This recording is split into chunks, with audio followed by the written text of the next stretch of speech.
Buenas tardes. Como verán en nuestra pantalla, hoy nos reunimos una vez más en el proyecto coordinado y dirigido por Maximiliano Kladakis, que se titula, bueno, ese proyecto lleva como nombre, como ya muchos de ustedes lo conocen, Violencia. El día de hoy, en esta tarde de viernes, nos va a presentar sus investigaciones Juan Duque. Antes de pasarle la palabra a Maxi, como siempre, que no por reiterado va perdiendo el sentido, al modo del juego que hacíamos en la infancia, repetir una palabra hasta que perdía su sentido.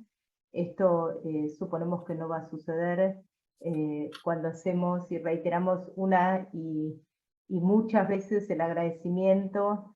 Juan, en este caso, a vos por haber aceptado la invitación. Maxi, por seguir la constancia y la continuidad de esta actividad, que ya son muchos meses, ya el segundo año, y no es siempre, últimamente estoy como recordando que más fácil es iniciar actividades que luego sostenerlas. Entonces, todos los proyectos y actividades que en nuestro Centro de Estudios de Hermenéutica se sostienen en el tiempo y en el interés de quienes nos acompañan, digamos, subrayamos ese aspecto porque entendemos que no es menor.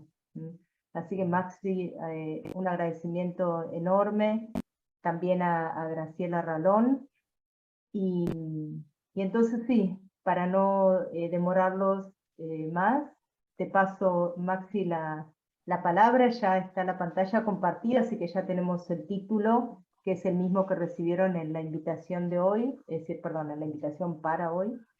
Y bueno, allá vamos a disfrutar la presentación de Juan. Bueno, buenas tardes a todas y a todos. Ante todo, agradecer yo a Laura y al centro por tanto compromiso también de abrir la posibilidad de esta serie de actividades que sí ya tienen 2 años y forman parte del proyecto de investigación que dirigimos con la doctora Graciela Ralón de Walton. Bien, hoy tenemos como invitado a alguien que es un honor tenerlo presente, a quien conozco personalmente desde hace muchos años y con el que he generado una amistad, Juan Duque, quien va a dar hoy su charla con el título que ven en pantalla: Cuerpo, Hábitus y Violencia Simbólica, una relectura merleau-pontiana de la antropología del poder de Pierre Bourdieu.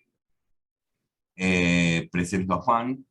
Él es doctor en Ciencias Sociales por la Universidad de Buenos Aires, investigador adjunto del CONICET y docente de la Facultad de Ciencias Sociales de la UBA.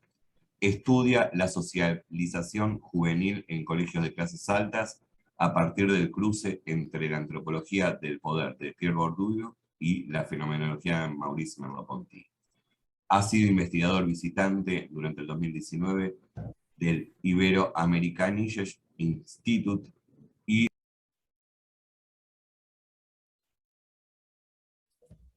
Perdón, Maxi, te silencié sin querer. Al silenciar a quienes ingresan, discúlpame. ¿Entraste? Pero sin audio. Está sin audio, Maxi. Maxi, estás con el micrófono cruzado, porque... Ahí está, discúlpame, yo te lo crucé al querer silenciar a otra persona, discúlpame. Si querés volver a repetir la última parte, perdón, Juan, mis disculpas. Bueno, agradecer la presencia de Juan en este ciclo. Y bueno, Juan Duque es doctor en Ciencias Sociales por la Universidad de Buenos Aires, investigador adjunto del CONICET y docente de la Facultad de Ciencias Sociales de la UBA. Estudia la socialización juvenil en colegios de clases altas a partir del cruce entre la antropología del poder de Bourdieu y la fenomenología de Merleau-Ponty. Ha sido investigador visitante durante el 2019 del Ibero-Amerikanisches Institut en Berlín y de la Universidad Pablo de Olavide en Sevilla.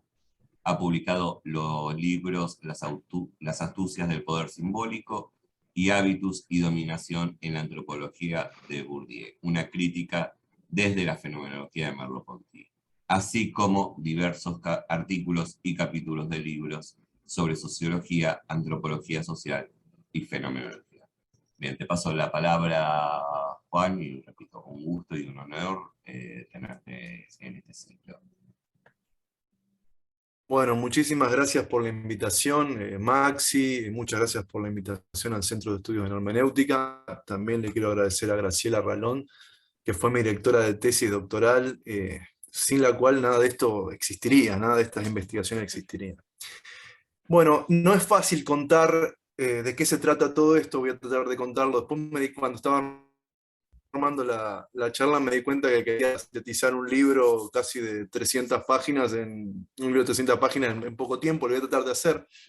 Voy a tratar de comentarles de qué se trata todo esto. Y voy a empezar con cuál era el problema de investigación y cuál es la historia del problema de investigación que llevó a este encuentro entre la fenomenología de Merleau-Ponty y la obra de Pierre Bourdieu a partir de una relectura crítica. A ver si corre, si logro hacer correr. Ahí está. Bueno, el problema de investigación, la pregunta inicial, cuando yo empecé a investigar algunas de estas cuestiones, básicamente por el 2007-2008, yo había entregado mi tesis de licenciatura, que figura arriba, las astucias, que después la publiqué como libro, Las astucias del poder simbólico. Mi pregunta era la pregunta por cómo estaba constituida la teoría del poder de Bourdieu. La teoría de la violencia, se la conoce generalmente como teoría de la violencia simbólica, pero uno podría pensar que la teoría de la violencia simbólica, que es uno de los modos de dominación, dice Bourdieu, está comprendida en una teoría más general del poder. Entonces, yo lo que notaba en ese primer momento es que había lo que yo entendía como un problema en la relación entre las instancias de poder simbólico en una sociedad, o sea, aquellas instancias. Digo instancias como un concepto muy general, porque es importante plantearlo primero como un concepto muy general. Podríamos pensar en agentes, en instituciones, agencias del Estado, etc. Instancias de poder simbólico.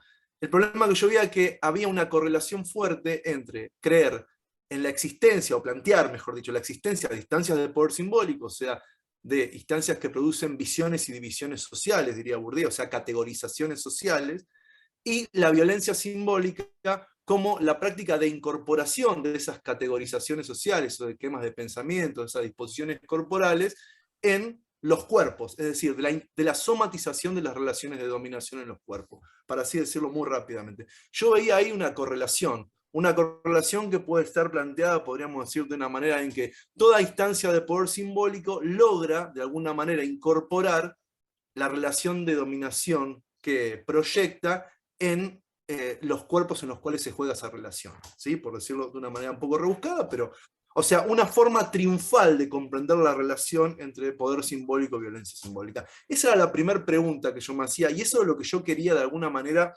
resolver, por decirlo un poco de forma grandilocuente, en mi tesis doctoral.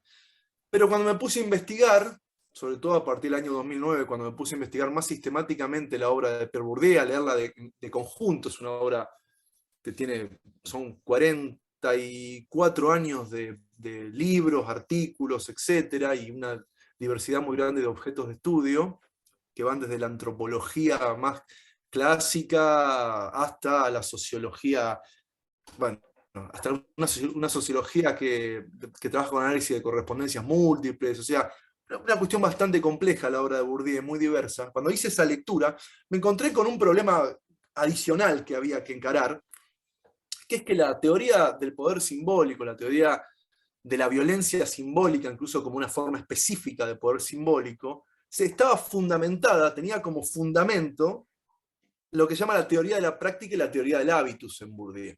Es decir, no se pueden comprender las relaciones de poder sin la pregunta por la incorporación de las relaciones de poder. ¿Por qué? Porque Bourdieu tiene como uno de sus fundamentos clave filosófico. Bourdieu era filósofo, se recibió de filósofo en 1954 en la École Normale Supérieure. Uno de los fundamentos de su formación es la fenomenología.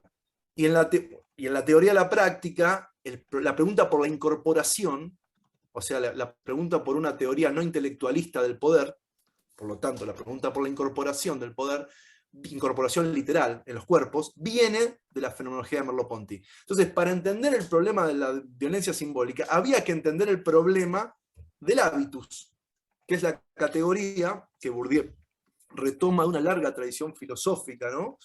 Que va desde Aristóteles hasta Santo Tomás de Aquino, a Husserl, a Merleau-Ponty, incluso Weber con la noción de ethos, antes de una larga tradición, Norbert Elias. La noción de hábitus jugaba un papel fundamental como una estructura incorporada de esquemas de pensamiento y de disposiciones prácticas, ¿no? Entonces, teníamos apareció otro problema. Pero ese otro problema, que era incorporar la pregunta por la teoría del hábitus, arrastraba otro problema más, que no solamente encontré yo un correlato entre poder simbólico y violencia simbólica como una especie de garantía de la dominación, sino que también encontré otro correlato, otra correlación, que tiene que ver con una serie de tesis que plantea Bourdieu, que después voy a leer algunos ejemplos, que plantean un ajuste entre las estructuras objetivas del mundo y las estructuras subjetivas, es decir, los hábitus. Los hábitus serían la incorporación de las estructuras objetivas, por lo tanto, la incorporación también de las relaciones de poder que constituyen esas estructuras objetivas, y lo que se plantea es el problema de lo que yo llamo la lógica de la lógica o la lógica del ajuste, o sea, el ajuste entre estructuras objetivas y estructuras subjetivas estaría en el fundamento de una concepción triunfal de la violencia simbólica, por así decirlo. Entonces había que encarar varios problemas. Entonces me tuve que meter a discutir de alguna manera, a replantear la teoría del hábitus para poder replantear la teoría de la violencia simbólica. Es un recorrido hacia los fundamentos, un recorrido que, si se me permite, sería en algún punto arqueológico, ¿sí? Por eso Van Benet dice que Bourdieu está con Merleau-Ponty en el estudio de la pendiente arqueológica. Entonces había que ir por ahí también de alguna manera y poner a dialogar, lo que no es tarea fácil y no es habitual, lamentablemente, poner a dialogar la filosofía con las ciencias sociales y tratar de que ese diálogo lleve a algún puerto de encuentro. La obra de Merleau-Ponty es ideal en ese sentido. Justamente es un filósofo que siempre estuvo durante su vida abierto a una lectura generosa, positiva, de las investigaciones en ciencias sociales. Se puede ver en varios textos, por ejemplo en De Moss a Lévi-Strauss, ¿no? Está totalmente abierto a las investigaciones antropológicas. Entonces acá había un problema. Y había que empezar, desde mi punto de vista, a discutir este doble correlato, esta doble correlación. Y la llave, a mi criterio, había varias posibilidades. Uno puede discutir desde afuera, es decir, tomar alguna escuela de pensamiento o algún autor que provenga desde otra perspectiva y reelaborar de otras perspectivas. Hay gente que lo hace muy interesantemente, por ejemplo con Castoriadis, Javier Cristiano, Federico Ferme, trabajan desde Castoriadis, me parece interesantísimo. O se podría hacer desde adentro. Y desde adentro era tomar una de las patas, uno de los fundamentos de la obra de Bourdieu, que es la fenomenología de Merleau-Ponty. Eso incluye también a Husserl, incluye también a cuestiones que tienen que ver con Heidegger, pero ya tendría que meterme en otras cosas. Tomar eso para ver si se podía repensar este doble correlato y de paso responder a las críticas clásicas que se han hecho a Bourdieu sobre el problema del determinismo. Entonces voy a pasar a leer ejemplos breves, muy breves, de cómo se puede observar este doble correlato de fundamentación. Dos ejemplos que tengo acá, muy chiquititos. Uno es muy claro, cuando Bourdieu dice que la teoría de la violencia simbólica tiene que ser comprendida como un desconocimiento basado en el ajuste inconsciente de las estructuras subjetivas a las estructuras objetivas. Otro ejemplo, que es de un texto que se suele utilizar casi de forma constante para mostrar que Bourdieu es determinista, cosa que no es, pero no importa, lo pongo a propósito para que lo vean, es un extracto de La Reproducción, el libro que escribió con Passeroni, que está escrito bajo la misma lógica que la ética de Spinoza, lo pueden buscar. Dice Bourdieu y Passerón, dicen, 1970, sí, en el caso particular de las relaciones entre la escuela y las clases sociales, la armonía parece perfecta, la armonía Leibniz, Bourdieu tenía la tesis de licenciatura en Leibniz, es porque las estructuras objetivas producen los hábitos de clase y en particular las disposiciones y las predisposiciones que, al engendrar las prácticas adaptadas a esas estructuras, permiten el funcionamiento y la perpetuación de las estructuras. Esto es básicamente, aparte de una explicación circular, de una circularidad argumental, es un ejemplo clásico de lo que da lugar a las críticas que se le hacen a Bourdieu como una sociología, una socioantropología determinista, donde las estructuras producen a los hábitos que reproducen a las estructuras. Jeffrey Alexander, que es como el ejemplo clásico de crítica a Bourdieu en teoría sociológica de fin de siglo, en ese libro, o en el libro que publicó en francés sobre el tema, que se llama La reducción crítica de Bourdieu, dice que este tipo de planteos son el caballo de Troya del determinismo. Bueno, después hay una serie de autores que también plantean críticas bastante cercanas, Tropan Murphy, Boltanski, Boudon, Carlos Belvedere acá en Argentina. Es interesante. Bueno, ¿qué pasaba con esto? Estas cuestiones están, hay que verlas y analizarlas. Efectivamente, acá se ve muy claramente lo que yo sistematicé y analicé como un doble correlato basado en una fundamentación, donde lo que juega un papel central es la noción de ajuste. La noción de ajuste entre estructuras objetivas y estructuras subjetivas. Bien. Acá lo que yo observo es que están estas tesis, que uno podría ubicar en el orden de un extravío objetivista, o de un obstáculo epistemológico objetivista, que Bourdieu mismo critica y reconoce, y bueno, hay toda una serie de análisis de Bourdieu contra el objetivismo que son bien interesantes, que cita Merleau-Ponty, que vienen de ahí, ¿no? Pero ese extravío objetivista, ese planteo objetivista, está en tensión en la misma obra de Bourdieu, incluso en los mismos libros, y esto es lo interesante, en libros como El sentido práctico es muy evidente, con esta pata o este fundamento fenomenológico de su obra, que a mí me interesa particularmente, que es el de Merleau-Ponty. ¿Y cómo lo pone en juego Bourdieu? Cuando trabaja la teoría de la práctica, ¿sí?, en el orden de la ambigüedad y la indeterminación de las prácticas, sobre todo en los estudios de etnología Kabil, se ve muy bien esto en los estudios que hizo antropológicos en Argelia, y cuando trabaja la dialéctica instituida e instituyente del hábitus. Esta es lo que se ven en el PowerPoint como una fundamentación de la teoría de la práctica en la fenomenología de Merleau-Ponty, que tiene como un trasfondo que Bourdieu no desarrolla, pero justamente es lo que yo propongo desarrollar, en el entrelazo entre el cuerpo habitual y el cuerpo actual. Acá hay un punto que yo lo voy a ir desarrollando, pero lo digo para que quede ya planteado. ¿Sí? Bourdieu tiende a trabajar con mucha eficacia la pendiente arqueológica que deriva en un estudio sobre el cuerpo habitual. Esto Van Benet lo plantea muy bien, Graciela lo plantea muy bien en algunos textos. Bourdieu tiene ese estudio bastante minucioso del problema, muy fundamentado en Merleau-Ponty, pero hay una dimensión del cuerpo que Bourdieu no tiene en cuenta, por lo menos no en sus desarrollos teóricos, aunque sí en algunas aclaraciones que hace, pero no en sus desarrollos teóricos, que es la del cuerpo habitual. Pero ya vamos a ir para ahí en un ratito. Voy a leer dos ejemplos de esto, para poner los contraejemplos, ¿no?, de orientación fenomenológica en Bourdieu, donde para mí se ve con mucha claridad la tensión, o sea, acá se ve, comparando con lo que leímos anteriormente de la reproducción, la tensión que hay en la obra de Bourdieu, que a mi criterio él no logra resolver del todo, pero sí que te da las herramientas para resolver, o por lo menos para plantear una alternativa. No quiero plantear las cosas como totalmente resueltas, sino para plantear una lectura alternativa. En un texto hermoso de 1980 de Bourdieu, un artículo que se llama El muerto atrapa al vivo,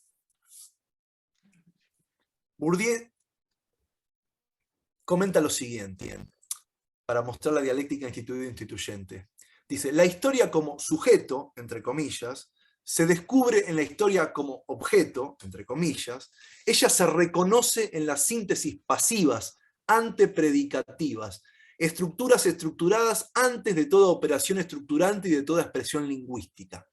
La relación dóxica con el mundo natal, esa suerte de compromiso ontológico que instaura el sentido práctico, es una relación de pertenencia y posesión, en la cual el cuerpo, apropiado por la historia, se apropia de manera absoluta e inmediata de las cosas habitadas por la misma historia. Ahí Bourdieu hace una nota al pie, yo acá lo pongo todo junto, pero pone una nota al pie, y dice: esto es lo que me parece que el último Heidegger y Merleau-Ponty, especialmente en lo visible y lo invisible, trataron de expresar en el lenguaje de la ontología. Es decir, un más acá, salvaje o bárbaro, yo diría simplemente práctico, dice Bourdieu, llevando agua para su molino, de relación intencional con el objeto. Bueno, a mí esta cita, aparte de parecerme muy buena y muy interesante, y alejada totalmente de cualquier extravío objetivista, eso casi podríamos hacer un análisis lingüístico para mostrar por qué.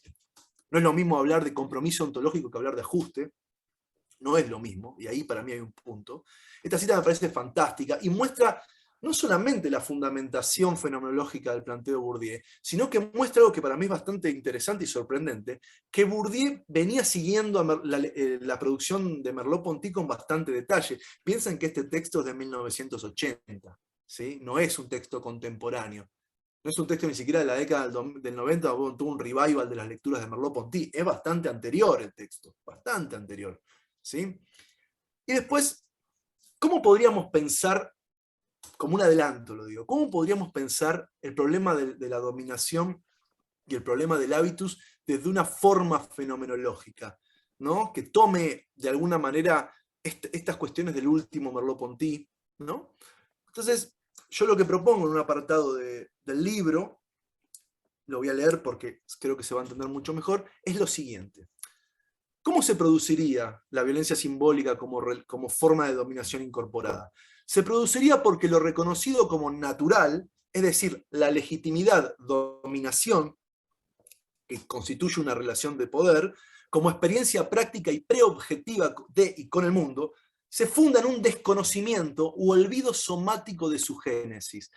Y esto tiene que ver con una noción que voy a tratar de decir en un muy mal alemán, que es Selbstbeherrschenheit, si no me equivoco, Graciela, después me corregís. No, bueno, Laura te puede corregir.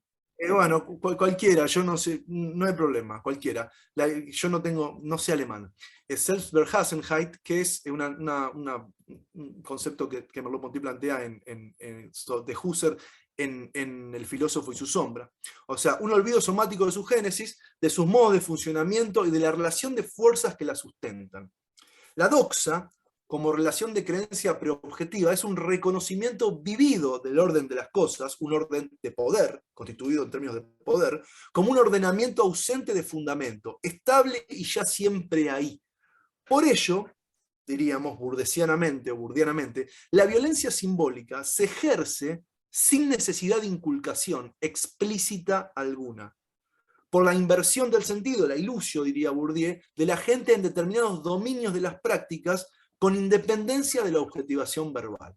Esta sería una posible entrada fenomenológica, o, para decirlo mejor, de orientación fenomenológica, o sea, con una lectura fenomenológica del planteo de Bourdieu de la violencia simbólica, ya más profundizado en términos merleau-pontianos, ¿sí?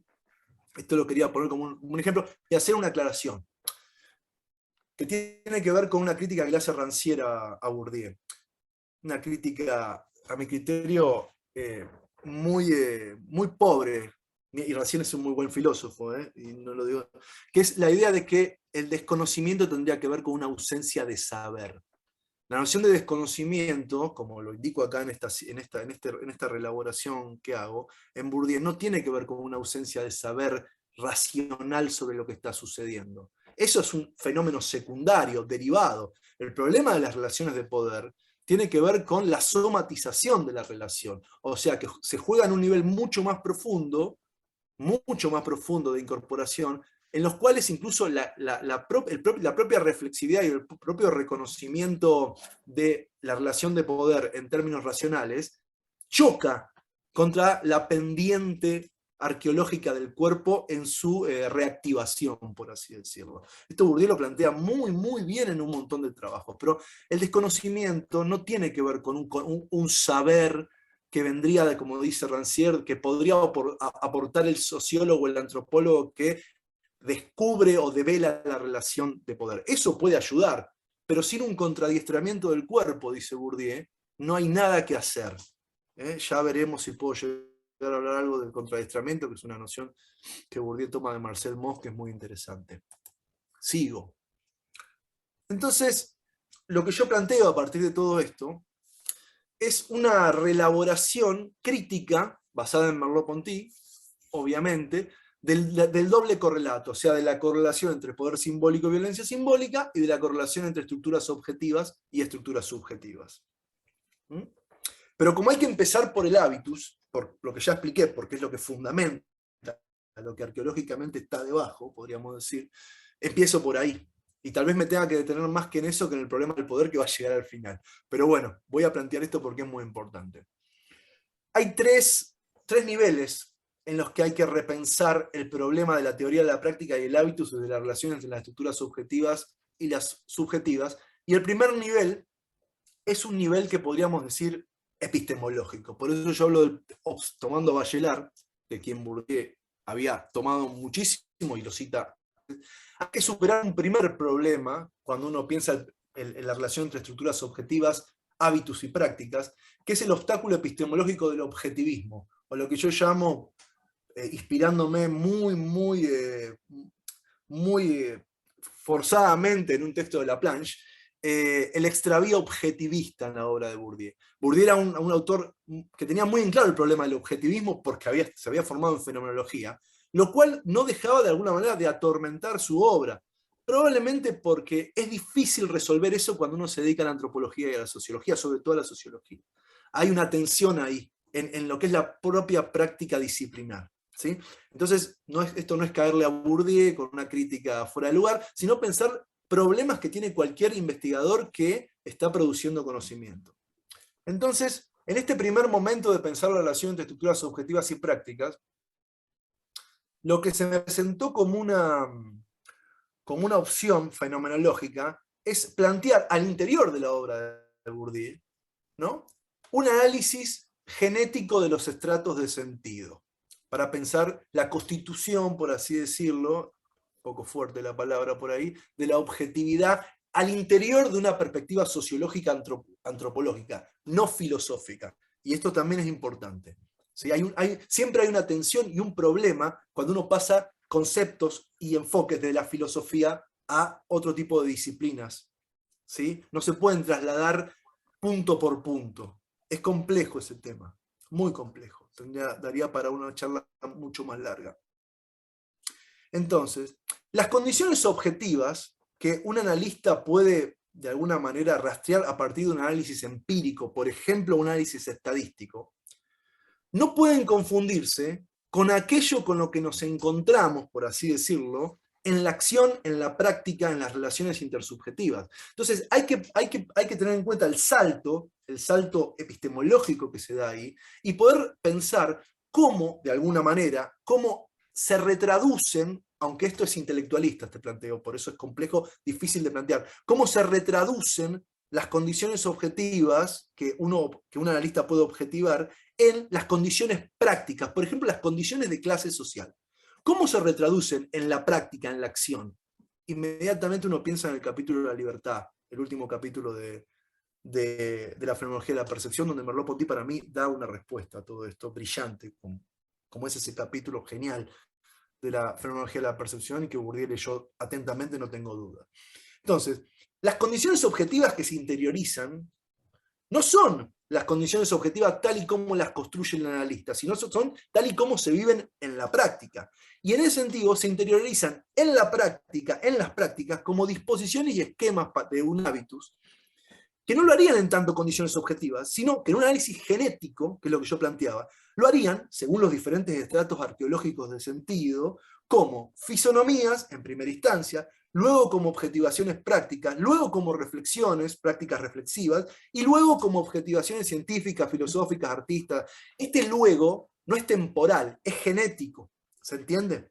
No estoy diciendo que hay un orden temporal, sino que si uno mira las capas de sentido que van desde un orden preobjetivo a un orden de fuerte objetivación, como el que puede haber en las prácticas científicas o filosóficas, ese sería un recorrido posible basado en Merleau-Ponty.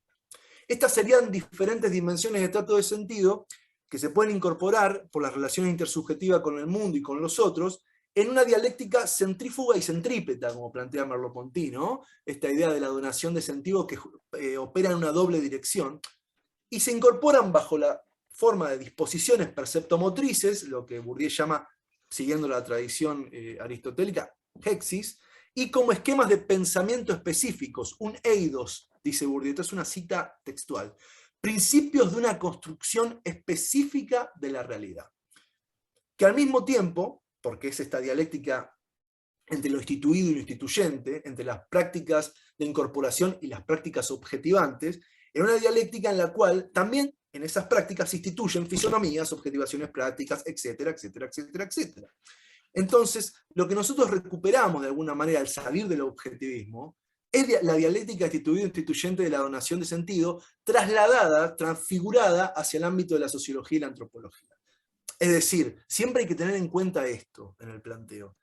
Ya no estamos en el análisis filosófico, sino que estamos en el terreno de las disciplinas empíricas, por así decirlo. Este era un primer problema que lo estoy planteando muy por arriba en el libro sobre Bourdieu y Merleau-Ponty. Está explicado largo y tendido todo esto, pero bueno, lo estoy planteando muy por arriba por el tiempo. Y después tenemos dos cuestiones más. Pensar, en el orden de las transformaciones prácticas, el pasaje de las prácticas de incorporación a las disposiciones, es decir, cómo sedimentan, qué prácticas, de qué manera sedimentan en el cuerpo bajo la forma de esquemas de pensamiento y de disposiciones prácticas que se activan o no en situaciones específicas. Nuevamente, acá hay que tener en cuenta, en este movimiento, ¿no?, cómo interpela el mundo y cómo el mundo es interpelado de alguna manera. O sea, la dialéctica, por así decirlo, entre un mundo que condiciona, que pone condiciones, y un cuerpo, o unos cuerpos, para decirlo más claramente, que no solamente se relacionan entre sí, sino que se relacionan con un mundo y en el mundo. O sea, que están de alguna manera enterrados, es decir, que tienen las patas en el barro, para decirlo de alguna manera. Y después está el problema de cómo se pasa de las disposiciones efectivamente incorporadas a las prácticas. Y acá viene el problema, aparte de la dialéctica entre sedimentación y activación, no solamente que las situaciones son diversas, sino que pueden tener más o menos o ninguna afinidad de sentido con aquellas situaciones en las que se incorporaron las disposiciones y los esquemas. Es decir, entonces miren la complejidad que hay entre la incorporación, la sedimentación, las prácticas de incorporación, la sedimentación y la puesta en práctica. Piensen en una trayectoria vital. Piensen en las transformaciones que hay en el mundo, en las trayectorias vitales de las personas. Piensen en todo eso. Hay una complejidad. Esta complejidad que uno puede plantear de una forma un poco abstracta, sí, en la antropología y en la sociología hay que investigarlas empíricamente. O sea, uno tiene que poder rastrear esto en la investigación empírica. Todo esto, de alguna manera, teniendo en cuenta la enseñanza de Merleau-Ponty y algunos que en Bourdieu se observan varios pasajes del sentido práctico, Meditaciones Pascalianas también, en el texto que nombré hace un rato, donde Bourdieu hablaba del ser salvaje y de la dimensión bárbara, o sea, de esta especie de arqueología, hay que pensarlo en esta idea de la dialéctica ambigua e indeterminada, y acá había una parte muy importante, que plantea Merleau-Ponty y que Bourdieu retoma en una serie de trabajos muy lindos que desgraciadamente no son leídos, y por eso los críticos de Bourdieu tienden a hacer una lectura tremendamente parcial de la obra de Bourdieu, que son los trabajos, los estudios de etnología cabil, o sea, los trabajos antropológicos que Bourdieu realiza entre finales de la década del 50 y principios de la década del 70. ¿Sí? Que los va escribiendo, pero que tienen que ver con un trabajo de campo muy fuerte entre 1957 y 1962 aproximadamente. Eso es muy importante para pensar cómo la práctica no puede funcionar en términos de ajuste, que es lo que en otras partes plantea Bourdieu, sino en términos de complicidad ontológica. O sea, pensar la relación dóxica con el mundo como una afinidad de sentido, y ahí uno inmediatamente piensa en Weber, como una como una relación que tiene que ver con la afinidad de sentido. Weber habla de las afinidades electivas en la ética protestante, y pensaron en esos términos, no como un ajuste, porque la noción de ajuste habilita la noción de determinación, que es una noción. Hay gente que plantea que no se puede pensar la sociología sin una noción de determinación. Yo creo que el problema es qué significa determinación en todo caso. Si vamos a pensar la determinación como una relación de causalidad mecánica, como el propio Bourdieu plantea en algunos casos, no va. Bourdieu mismo dice así, no.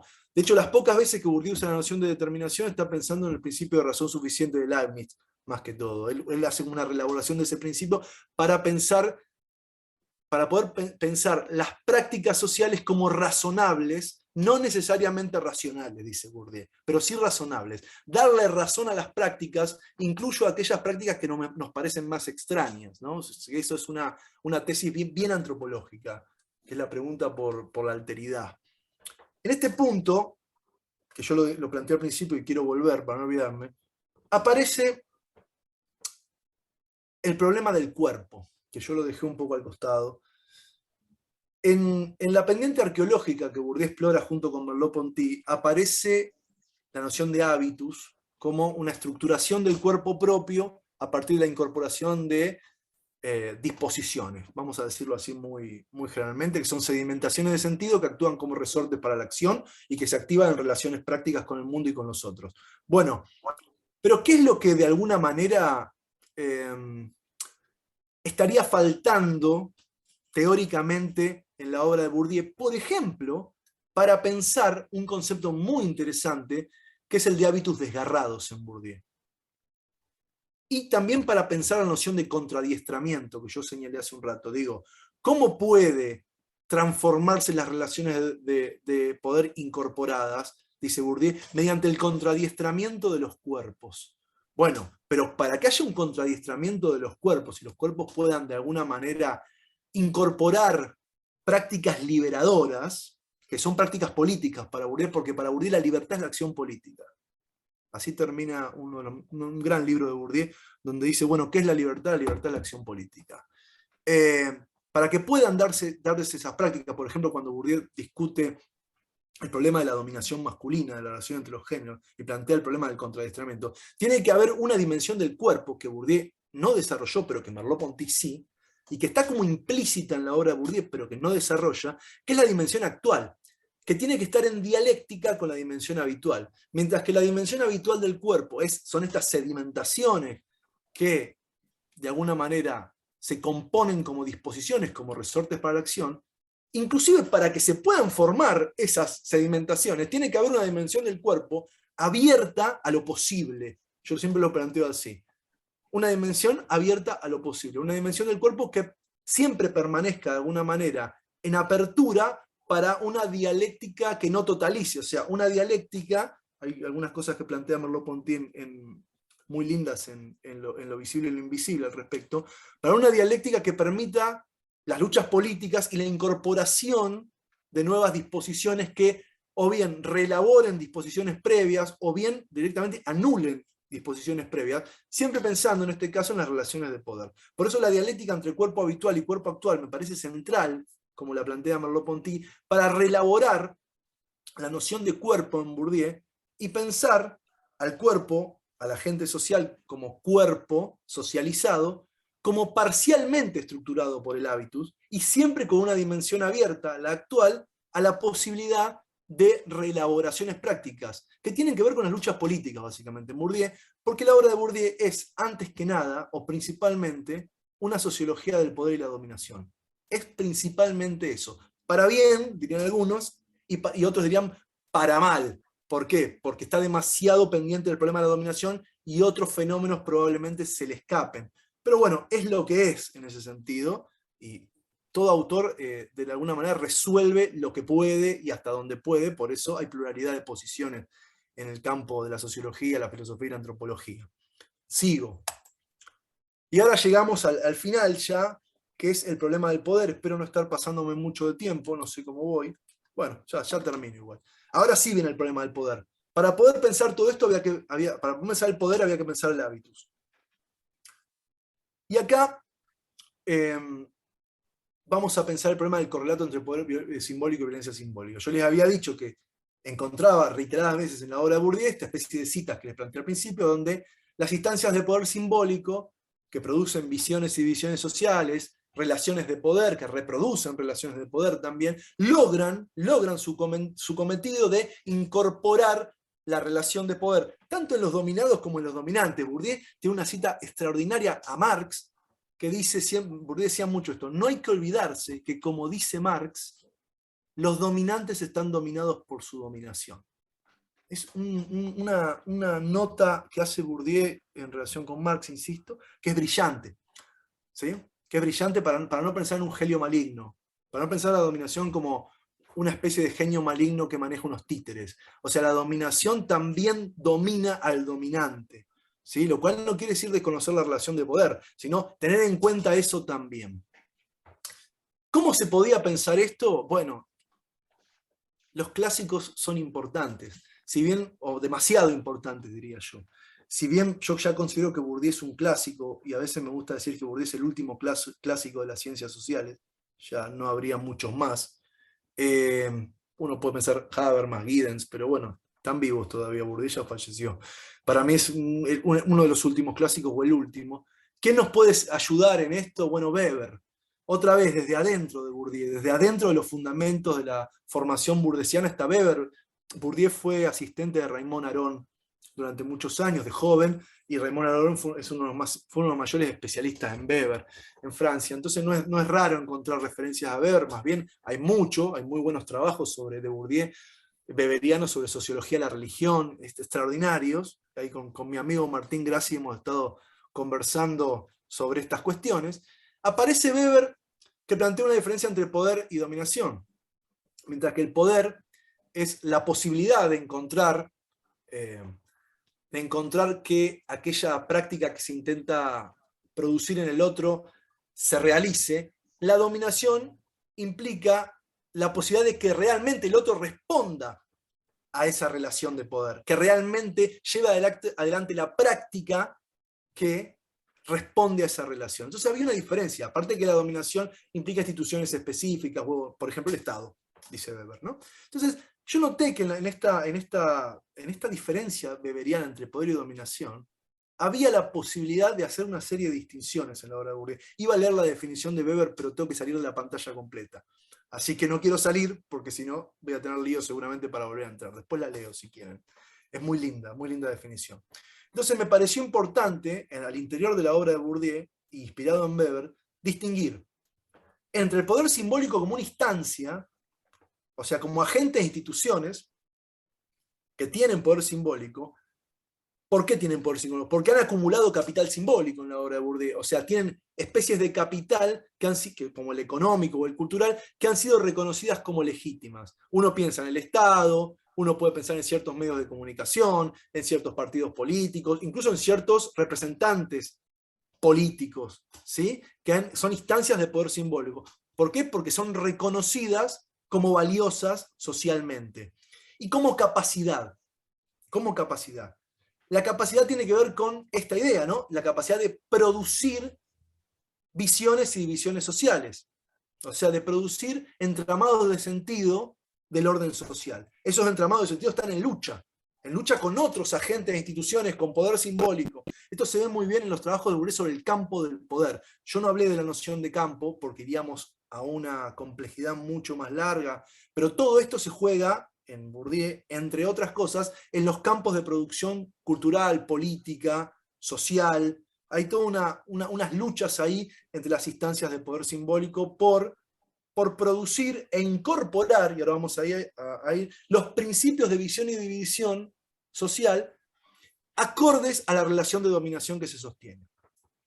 Y otra diferenciación importante tenía que ver con la diferenciación entre violencia simbólica, como el trabajo práctico que estas instancias de poder simbólico llevan adelante para lograr incorporar esos esquemas y esas disposiciones, es un trabajo práctico permanente, dice Bourdieu. Constantemente, esto lo dice Bourdieu, las instancias de poder simbólico, por ejemplo, la escuela, un claro ejemplo, un clásico ejemplo de Bourdieu, trabajan incorporando arbitrariedades culturales, ¿sí? Porque toda producción de sentido social es una arbitrariedad cultural para Bourdieu, porque no está fundada en naturaleza. Entonces, distinguir el trabajo práctico de violencia simbólica del efecto de la violencia simbólica, que, si le llamamos violencia simbólica estrictamente, sería un efecto triunfal, o sea, la efectiva incorporación de la relación de dominación en los cuerpos para que respondan a esa relación de dominación que se está intentando imponer. Todo esto hay que pensarlo en un proceso histórico. ¿Sí? Esto así suena muy abstracto y por ahí muy asincrónico, pero bueno, es un análisis conceptual, ¿no? Pero ¿qué pasa? No podemos quedar ahí. Porque lo que hay que tener en cuenta es que todo trabajo práctico de violencia simbólica, o sea, todo intento práctico de incorporación, también puede provocar rechazo, crítica y revuelta. Esto es muy importante, es baladita el planteo, casi podríamos decir, pero es tremendamente importante porque lo que permite es comprender la noción de estrategia y la noción de lucha en Bourdieu. Hay lucha entre instancias de poder simbólico porque no está garantizada la dominación, justamente. Hay luchas, hay instancias más efectivas, menos efectivas, momentos, contingencias, hay mucho para pensar. Lo que pasa es que todo esto, en la sociología y la antropología, tiene que ser pensado en el marco de la investigación empírica. Y eso es lo interesante, digo, uno tiene que poder reconocer la especificidad y la eficacia de estos conceptos en el marco de la investigación empírica. Y ya voy cerrando, y esto no me voy a extender porque ya daría para algo mucho más largo. Yo he tratado, siempre es complejo, pero he tratado de poner a trabajar algunas de estas cuestiones, varias podríamos decir, en las investigaciones que realizo hace muchos años, que realicé con el equipo de Miriam Krieger en Buenos Aires sobre juventudes y políticas, y que sigo realizando actualmente, sobre la socialización de los jóvenes de clases altas en colegios de élite, podríamos decir. He tratado de pensar los efectos simbólicos de dominación, los efectos de poder simbólico, que una socialización de élite, o sea, una sociabilidad, una socialización basada en la formación de líderes, tiene para una sociedad dividida en clases. Entonces, corto acá para no seguir extendiéndome, pero espero que se haya entendido todo este entramado de cosas y escucho preguntas, todas las preguntas que quieran hacer, y les agradezco mucho la paciencia de haberme escuchado.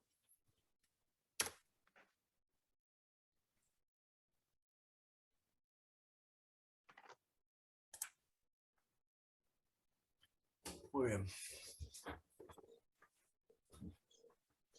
Bueno, Maxi, ¿querés que abramos la ronda de preguntas, comentarios? Sí, ante todo, Juan, muchas gracias por tu exposición, realmente enriquecedora y da para pensar en muchas cuestiones, sobre todo lo que yo en el último tiempo estuve trabajando bastante, por un lado las aventuras de la dialéctica y por otro lado la crítica de la razón dialéctica, y esto puede aportar mucho en lo personal.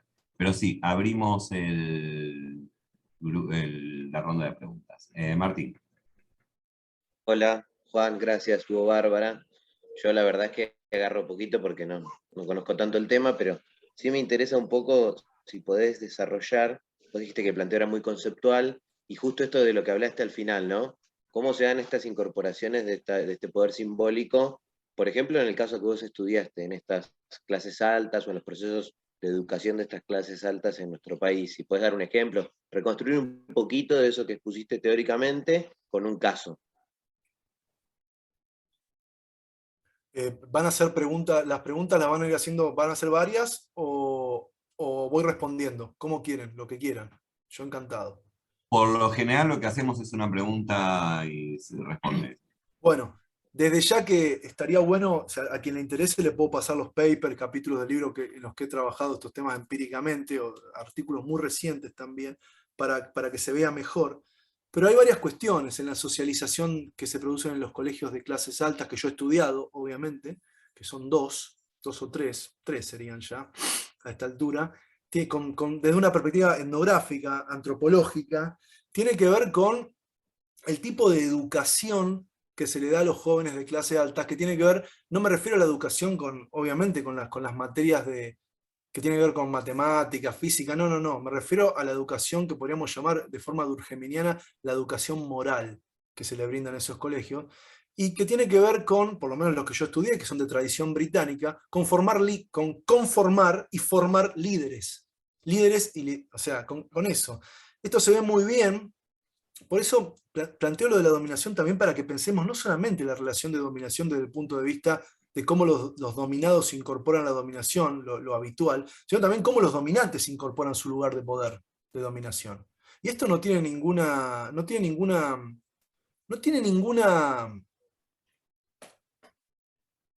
entramado moral en lo que yo estoy diciendo. No estoy hablando en términos de una posición moralista, no, una posición descriptivo-sociológica, podríamos decir. Sino cómo los dominados aprenden a estar, los dominantes aprenden a existir, para decirlo así brutalmente, en una posición de dominación.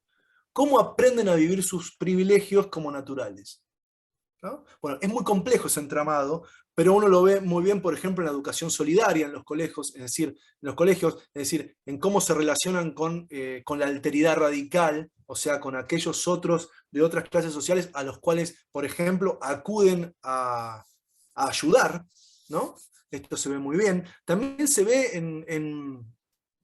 en ciertas prácticas que hay en los colegios. Yo estudié, por ejemplo, la preparación y la exposición de una charla TED en un colegio británico, o sea, cómo se hizo todo ese proceso. Es un texto que publiqué hace poco, y tanto desde el punto de vista de los docentes, o sea, qué buscaban formar con ese proceso, o sea, qué buscaban incorporar en los alumnos y las alumnas, como desde el punto de vista de las alumnas, porque en este caso eran chicas, sobre todo eran mujeres las que participaron de cuarto y quinto año, qué efectos simbólicos, qué efectos de sentido había tenido. Y tienen que ver con cómo generar en esas chicas, y en este caso chicas, cómo generar en ellos confianza en sí mismos, un discurso, una incorporación de competencias discursivas específicas que se valoran especialmente para las trayectorias universitarias y profesionales. O sea, cómo darle las herramientas para realizar una trayectoria de clase social que Bourdieu diría que está inscrita en su porvenir de clase. Es decir, cómo los colegios de clase alta incorporan aquellas disposiciones y esquemas que tienen que ver con que se pueda seguir reproduciendo la trayectoria vital de esas clases sociales. ¿Esa reproducción está garantizada? No. No estamos diciendo, yo no digo eso. Lo que tampoco se puede ir es al otro extremo y pensar que no hay prácticas que tienen que ver con la reproducción de las clases sociales. Sí que las hay. Lo que hay que ver es empíricamente cuáles son las complejidades, de alguna manera, de esas reproducciones. Aparte porque la palabra reproducción no quiere decir repetición. Puede haber reproducciones en la transformación, que es un tema muy interesante. Las reconversiones de los capitales culturales y económicos entre las clases sociales son casos muy interesantes para pensar. Hay autoras que lo trabajan muy bien. Victoria Gesagui tiene un libro hermoso sobre la clase alta en Argentina, que muestra un proceso de reconversión de las clases, de las aristocracias, por así decirlo, argentina, que es muy interesante para pensar en estos términos. Varios colegas míos trabajan esto de una manera muy, muy interesante. No sé si te respondí. Sí, no voy a repreguntar, pero solo quiero decir que yo trabajo en estos colegios y es muy visual lo que estás diciendo, digamos. O sea, bajándolo de la teoría se constata. Incluso el mismo ejemplo de la charla TED, digo, pasa esta reproducción de los esquemas de los dominantes que justamente, y esto después otra idea para después, pero estos dominantes están dominados por su dominación. O sea, incluso ellos de alguna manera están, si se quiere, sometidos a tener que reproducir esa dinámica de ser dominantes o de naturalizar su dominación. Pero te agradezco, Bárbara. Sí, y para algunos chicos y algunas chicas es muy asfixiante también y tratan de escapar de esas trayectorias que les son impuestas. Es un tema complejo. Yo también estudié el tema de las becarias, aquellos que vienen, eran dos chicas también, que con Miriam Krieger hicimos un trabajo muy lindo, que provienen de otras clases sociales, bajas o medias bajas, y que entran a estos colegios, los hábitos desgarrados ahí, o sea, las composiciones contradictorias, las tensiones. Es un tema que es muy lindo estudiarlo empíricamente porque ves la riqueza, la complejidad de lo que uno plantea la dialéctica instituyente. Bueno, eso se ve en la práctica, eso existe. No es solamente un planteo fenomenológico de Merleau-Ponty sentado escribiendo. O sea, eso realmente tiene una existencia carnal, podríamos decirlo. Bueno, hay que indagarlo empíricamente de alguna manera. Sí, no sé quién sigue. Horacio levantó la mano.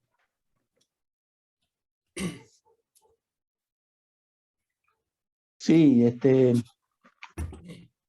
yo vengo de un lugar completamente distinto. Soy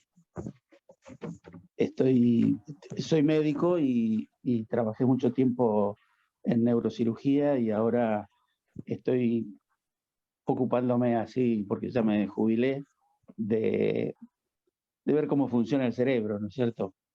Y este tema de la incorporación es un tema que es muy actual en el tema de la adquisición de los conceptos, ¿no es cierto? Es decir, es fácil o parece ser más fácil incorporar conceptos concretos que conceptos abstractos. Y bueno, hay mucha bibliografía inglesa con eso, ¿no? Entonces, la incorporación es el embodiment. Y el embodiment lo que necesita es un grounding. Yo lo que quisiera preguntar, y no sé si me lo puedes responder, es qué viene a ser ese grounding.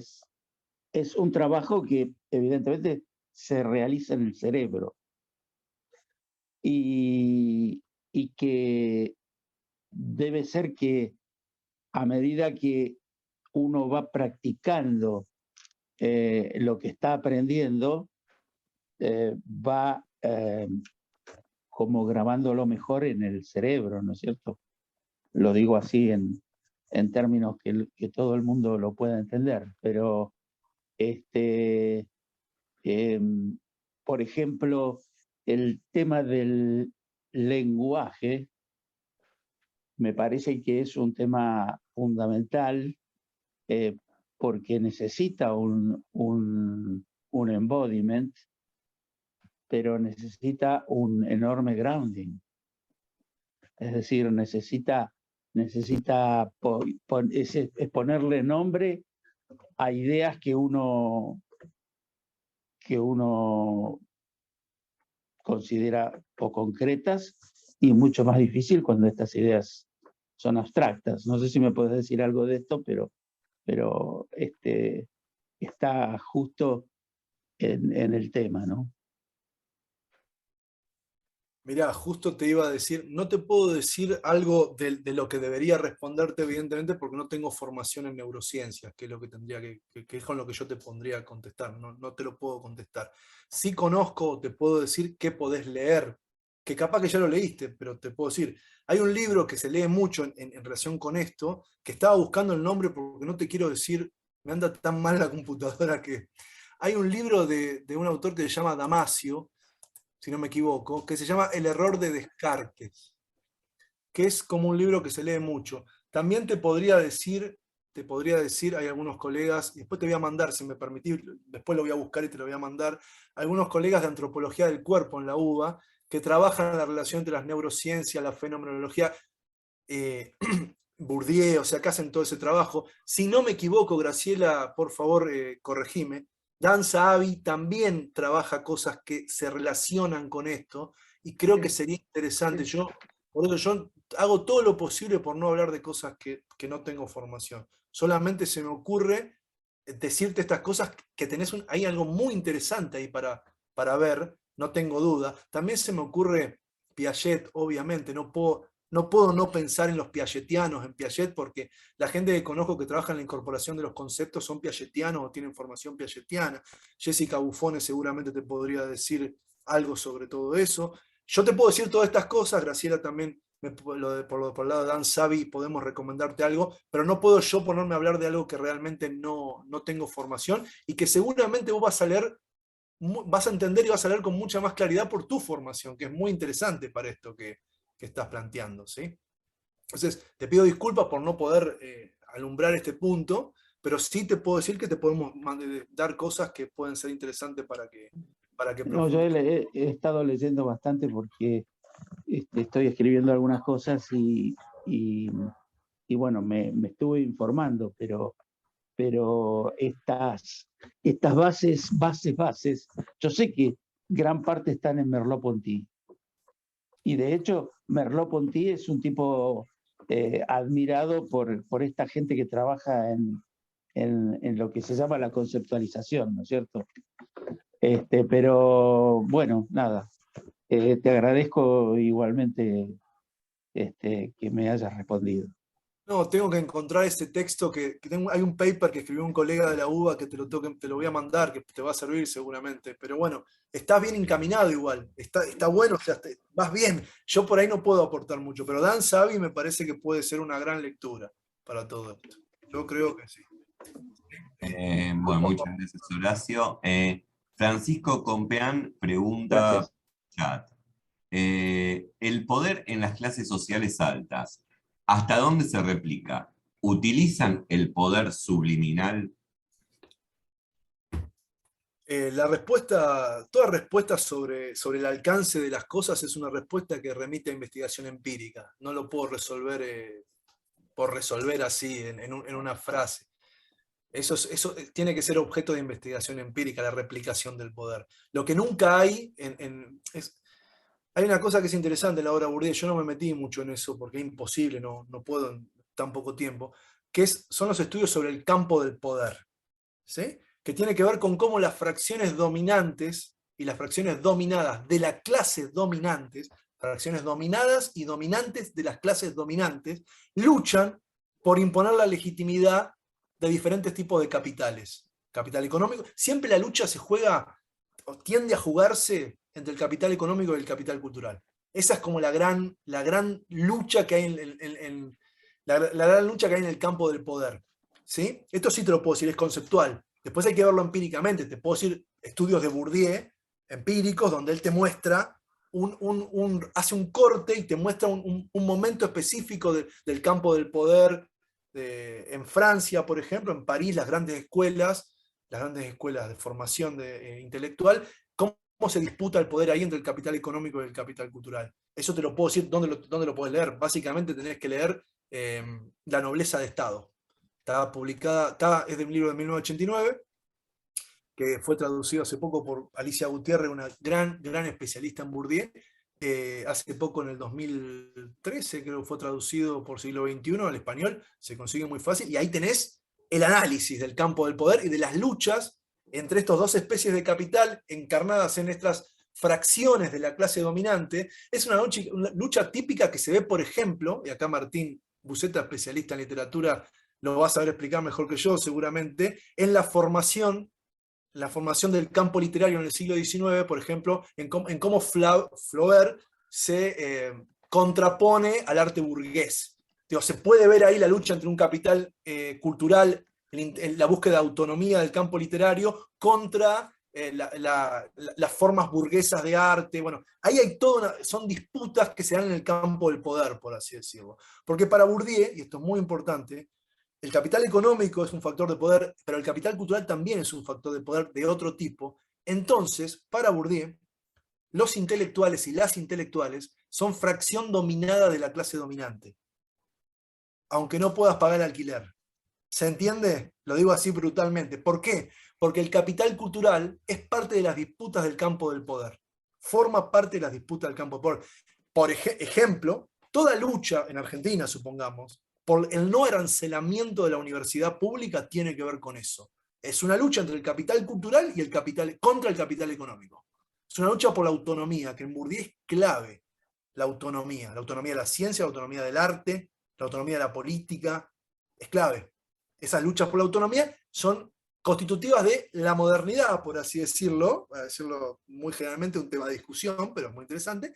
Entonces, eso es lo que yo te puedo contestar y te puedo decir, lee esto si te interesa. Y si querés un libro más corto, que trabaja algunas de estas cuestiones, que es muy lindo porque es sobre el Mayo francés, Homo Academicus, que tiene la mitad de páginas que el que te acabo de decir, y es un trabajo de Bourdieu sobre la crisis del Mayo francés, y es muy lindo trabajo.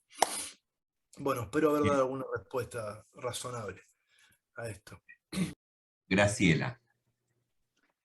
Sí, respecto a la pregunta que hacía el doctor, Ferrara, ¿era? Ferrera, no me acuerdo bien el apellido, no, Horacio Fontana, ahora veo bien. Juan, simplemente yo tampoco podría responder desde las neurociencias, pero sí desde Merleau-Ponty, porque justamente en la fenomenología de la percepción son centrales los estudios que Merleau-Ponty retoma de Gelb y Goldstein acerca de, digamos, el famoso caso Schneider, donde justamente se da, ¿no es cierto?, esa dicotomía entre lo concreto y lo abstracto, según la distinción de Goldstein, que Merleau-Ponty retoma. Ahora, esa diferencia, estoy hablando fenomenológicamente, ¿no? Es decir, esa diferencia tiene que ver justamente con el cuerpo habitual. Es decir, la persona, el poder incorporar lo concreto, entiendo yo, ¿no? Es decir, desde este punto de vista filosófico y fenomenológico, el poder incorporar lo concreto, es decir, con mayor facilidad o con menos, digamos, es decir, lo abstracto ya de por sí implica una mediación, lo concreto, es decir, es una incorporación inmediata. Entonces, el poderlo incorporar tiene que ver con las habitualidades adquiridas. Es decir, por ejemplo, el caso del miembro fantasma o la nosognosia, es decir, la persona que ha perdido, por ejemplo, una pierna, es decir, evidentemente, o un brazo, o la mano más concretamente, y quiere tocar el piano, el mundo mismo, el piano mismo se lo va a impedir, la acción misma se lo va a impedir. Pero, ¿qué pasa? Las habitualidades adquiridas, es decir, todo lo que hay justamente que Juan también señalaba, ya adquirido, lo instituido en el cuerpo habitual, le va a permitir realizar otro tipo de comportamiento. Pero creo que la respuesta va fundamentalmente por ese lado, ¿no? Es decir, en el caso de Merleau-Ponty, va fundamentalmente por el caso de lo adquirido, ¿sí? De lo ya instituido. Y eso ya instituido, es decir, no solo que permite, que hace más, por decirlo, a ver, no más fácil, pero que permite mejor la incorporación de lo concreto y de lo abstracto, sino que también es una posibilidad, es decir, para seguir actuando. No sé si por ahí te puedo colaborar en algo con su pregunta, que Juan también podría verlo, porque es el tema de lo adquirido, de lo instituido, del cuerpo habitual. Yo no quise... Bueno, agradezco la respuesta. Totalmente, lo que plantea Graciela es así. Yo no quise referirme a ese punto porque no tengo claro yo cuánto de eso dialoga actualmente con los desarrollos actuales de la neurociencia. No lo tengo claro porque desconozco. Sí, Merleau-Ponty te da una respuesta muy interesante para Bourdieu, es fundamental. O sea, es así, el caso Schneider es fundamental para entender. Pero es muy actual ahora. Está muy actualizado ahora. Bueno. Sí. Danza Javi, que justamente Juan recomendaba, y creo que, digamos, sí, eso es lo mejor para mí en el tema, bueno, hay trabajos también de, en este momento, bueno, Maturana, no me puedo acordar, se me van los nombres también, pero Nathalie Desprat también, Maturana, que, digamos, utilizan bastante la cuestión de la corporalidad merleau-pontiana, ¿sí? Si bien lo hacen desde el punto de vista de la neurociencia, lo hacen sobre la base del embodiment en sentido merleau-pontiano, ¿no? Sí. Nada más, eso quería simplemente. Ahora levantó la mano Héctor, antes me pareció verla a Alejandra levantando la mano, no sé... Sí. Hola, sí, no quería, había como muchas consultas, no quería. No, quería consultar la vinculación o ampliar el tema de esta vinculación con la idea de contradiestramiento que mencionaste, Juan, que está tomada de Moss. Y lo interesante y reforzar esta propuesta de salir de la mirada determinista de la lectura a la lectura burdesiana, porque nos permite justamente recuperar la potencia en el concepto de hábitus de la transformación social. En general, siempre en sociología, Bourdieu y la noción de hábitus nos lleva a obturar la posibilidad del cambio social. En cambio, esta lectura que propones del hábitus, al contrario, pondera la posibilidad a través de la misma noción de hábitus, la posibilidad del cambio o de la transformación. Y en este sentido quería preguntarte que hay algunas lecturas de Bourdieu en su vinculación y la lectura del mismo Bourdieu y su inscripción en el pragmatismo norteamericano. Hay algunos, Louis Queret, por ejemplo, rastrea en Bourdieu y en su noción de hábitus las lecturas de Dewey, de John Dewey, y en el pragmatismo. Y encontrar también en esa noción de hábitos de Bourdieu la noción de hábito de Dewey, y también la noción de principio rector de James en el pragmatismo, ¿no? Me parece que yo conociendo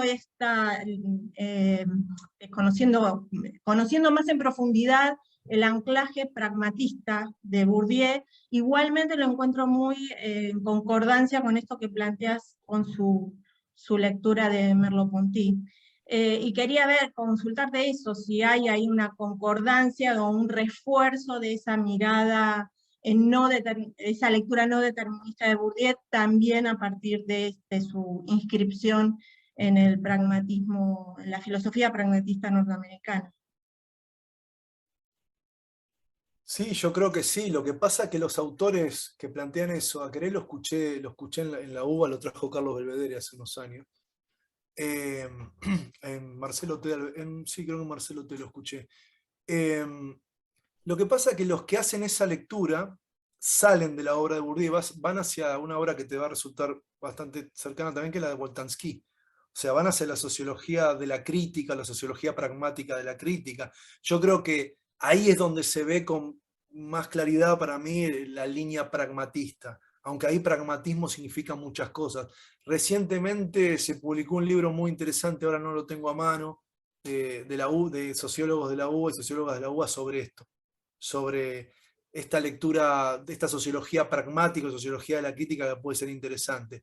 Yo creo que en el caso de Bourdieu sí, depende de la época, hay momentos que Bourdieu cita a Dewey y hace toda una lectura más pragmática, con Wittgenstein también, hay toda una cosa de lectura de Bourdieu y Wittgenstein. Charles Taylor, si no me equivoco, hace un análisis de eso.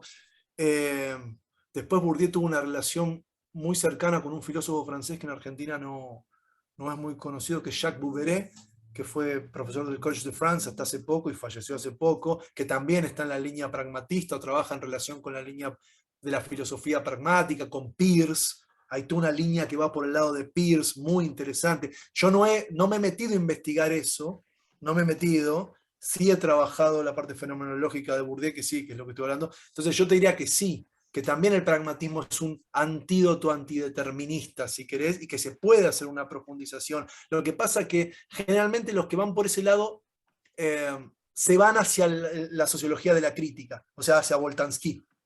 Se van hacia ahí. Es interesante también, si te gusta este tema, yo te recomiendo muchísimo, el libro es un poco caro, que leas el libro de Boltanski del 2009, que se llama De la crítica. Está traducido por acá, no sé si lo ubicás, De la crítica se llama, donde Boltanski revisa sus propios trabajos pragmáticos, pragmatistas, como El amor y la justicia como competencia, los trabajos de la década, final de la década del 80, principios de los 90, y trata de proponer una sociología que componga la posición crítica, que él pone bien en Bourdieu, la sociología crítica bien en Bourdieu, con la posición de ellos, que eran los que se fueron del círculo bourdiano, que es la posición de la crítica. Trata de componer eso porque nota, y lo nota creo que muy inteligentemente, que todo bien con la sociología de la crítica, pero que en un mundo atravesado por el neoliberalismo, se queda corta. O sea, no termina como de avanzar. Él mismo lo dice, no lo estoy diciendo yo. Él mismo lo dice. Entonces trata de volver a hacer encontrar esas dos posiciones, a ver cómo se pueden reencontrar esas dos posiciones. Eso es una gran lectura para mí, ese libro, de la crítica. Hermoso, brillante aparte, porque es un libro brillante. Yo te diría que eso puede andar muy bien. Pero después yo no he profundizado en las raíces pragmatistas de Bourdieu. Él mismo las nombra en muchas oportunidades, pero más que eso, y que leerlo de Querer, que lo leí en su momento, no he hecho. Y está este libro, que ahora mientras Héctor pregunta, lo voy a ver si lo encuentro y te puedo decir el título justo, así para que lo puedas mirar. Gracias. Bien, Gracias. continuamos con Héctor, que tenía levantado la mano, y después Lenovo. Hola, Lenovo. hola, buenas tardes. Un saludo y felicidades a Juan por su excelente ponencia.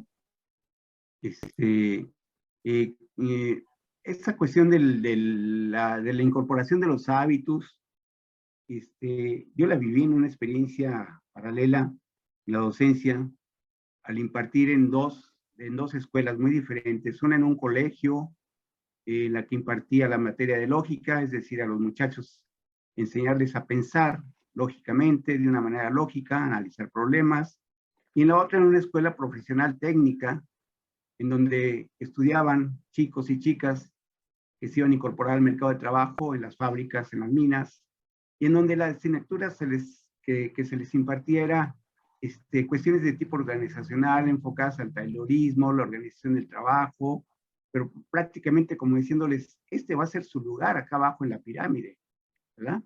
Es decir, y eso va generando el sentido práctico que luego influye en el sentido de pertenencia y de ubicación en el campo social, ¿sí? Es decir, cómo esas cuestiones y el poder también, el poder se va filtrando, como decía un poco Foucaultianamente, el poder se va filtrando a través de esos hábitos incorporados a través de la educación, ¿sí?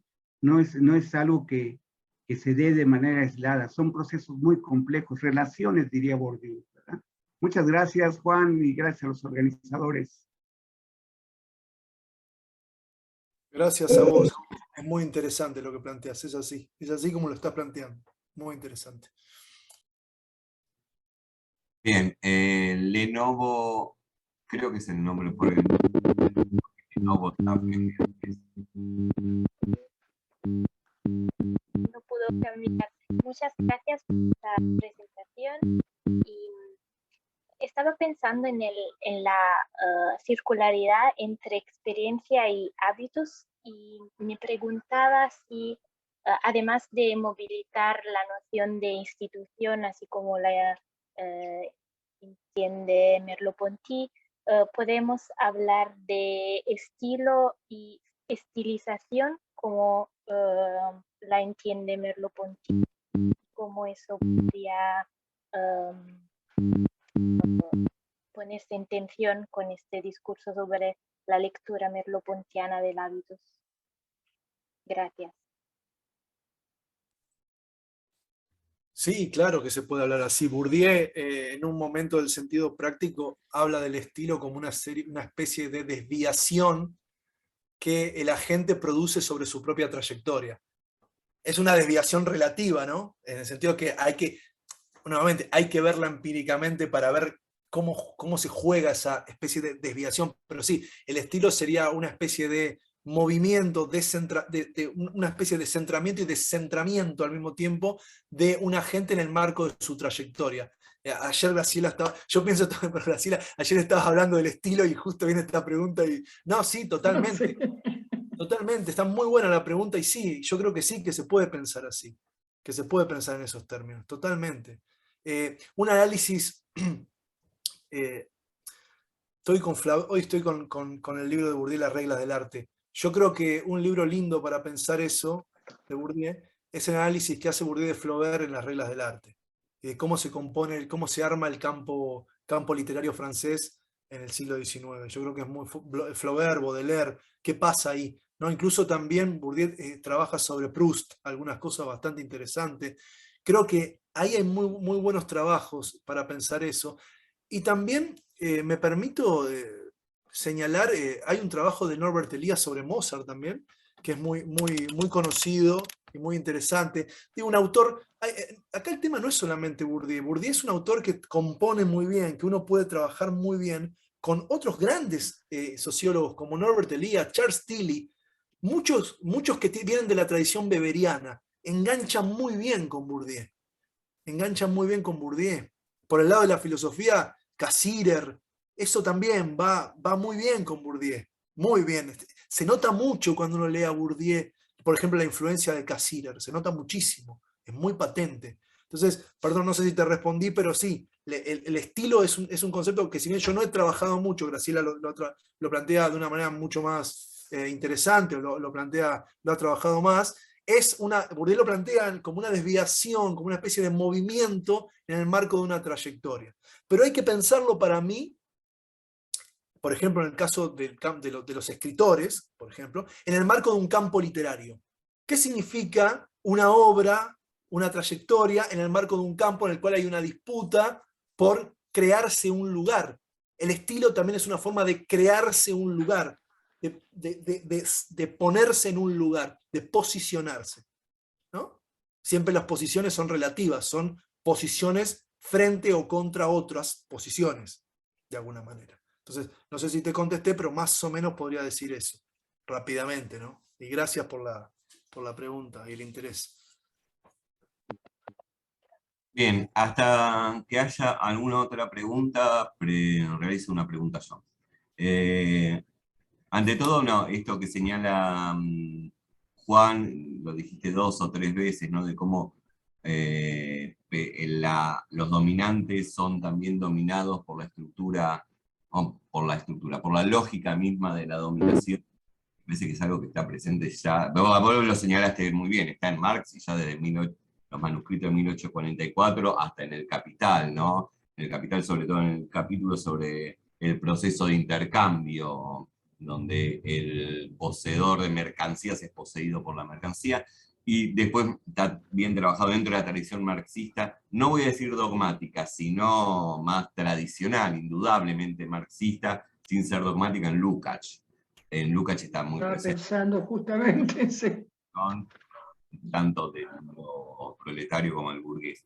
Bueno, pero te quería hacer una pregunta con respecto desde si Bourdieu plantea la posibilidad de instancias, momentos, espacios, digo todo esto en términos no técnicos, de no dominación. A ver, quizás como lo podría, como un contrapoder, pero que no sea un contrapoder que busque la dominación. Como lo podría pensar, si se quiere, Gramsci, Fanon, o el propio Freire, ya que hablamos de la cuestión del ámbito pedagógico, educacional, de la pedagogía del oprimido. Si piensa en estos términos o no, digo, porque quizás no sea su objeto de estudio. No sé si está clara mi pregunta.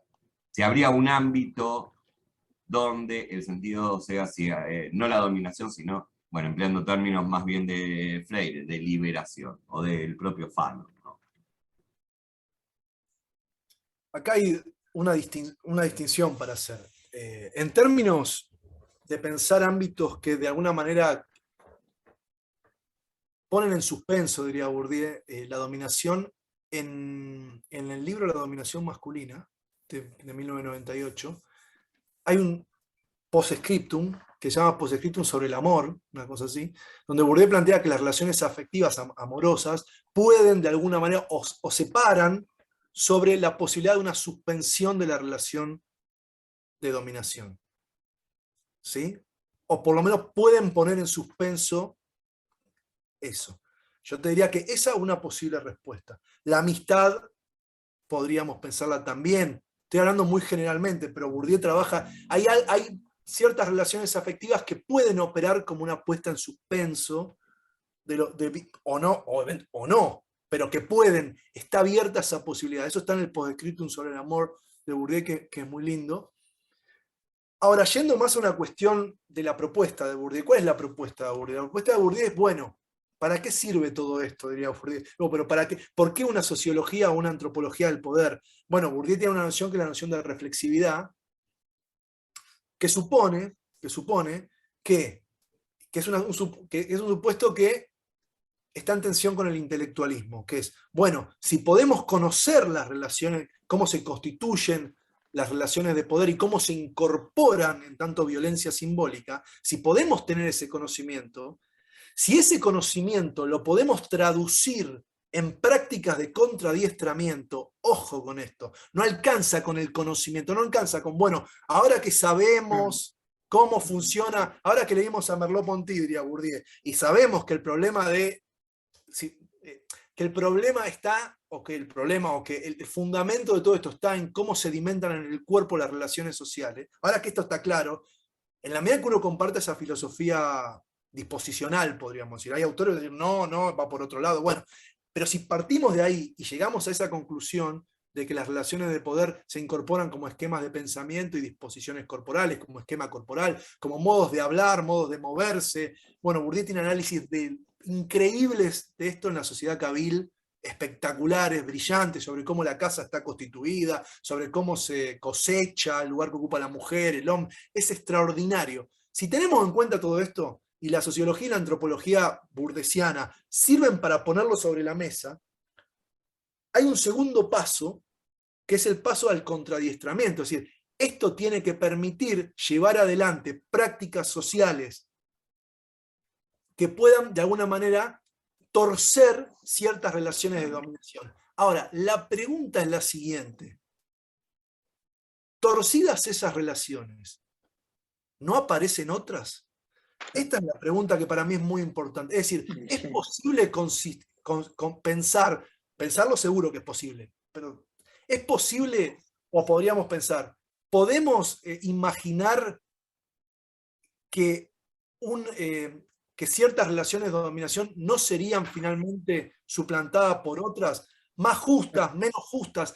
Ahí hay una pregunta para mí por cuál es el orden o la forma de justicia que permite constituir relaciones de poder. Voy a poner un ejemplo, porque Bourdieu tiene algo muy interesante, que esto también va con la respuesta a la compañera que me preguntó por el pragmatismo y habló sobre la sociología. En Argentina hay un problema, no es general, pero es muy habitual, en sociología sobre todo, que las lecturas que se hacen de la obra de Bourdieu ignoran las investigaciones antropológicas de Bourdieu.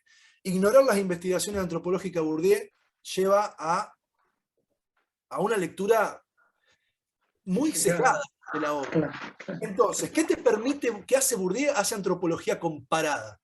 Entonces, vos podés ver, cuando en los estudios de la sociedad Cabil, sociedades que tienen relaciones de poder y dominación, claramente, pero que los principios en los que se basan son otros. ¿Se entiende? Por ejemplo, en la sociedad Cabil, las relaciones de poder y dominación están basadas en un concepto clave, que es el concepto del honor. Son sociedades basadas en el honor, no en la acumulación de capital económico. Nosotros vivimos en sociedades capitalistas, donde el capital económico juega un papel central en las relaciones de poder, y en su transmutación en capital simbólico, capital cultural, vía inversión escolar. Bueno, en sociedades no capitalistas, como la sociedad Cabil, que no tiene una acumulación de capital, no existe el capital como concepto ni como práctica, no hay acumulación. El que tiene más, este es un ejemplo, puede ir por el lado de la teoría del don de Marcel Mauss, que Bourdieu trabaja muy bien, el que tiene más está obligado a dar, porque lo que se pone en juego todo el tiempo es el honor. Entonces, la persona honorable que ocupa posiciones de poder efectivamente en esa sociedad, las ocupa en tanto y en cuanto da. ¿Se entiende la diferencia? Hagan la transposición y la analogía con la sociedad contemporánea, y es otro principio de justicia y otro principio de constitución. Ahora, ¿es una sociedad donde hay relaciones de poder? Sí, clarísimo. Por ejemplo, la dominación masculina. Está muy clara la dominación masculina. Ahora, ¿cómo funciona? Y funciona distinto que la dominación masculina en las sociedades capitalistas contemporáneas. Es otro funcionamiento. Ahora, hay relaciones de poder. La pregunta es,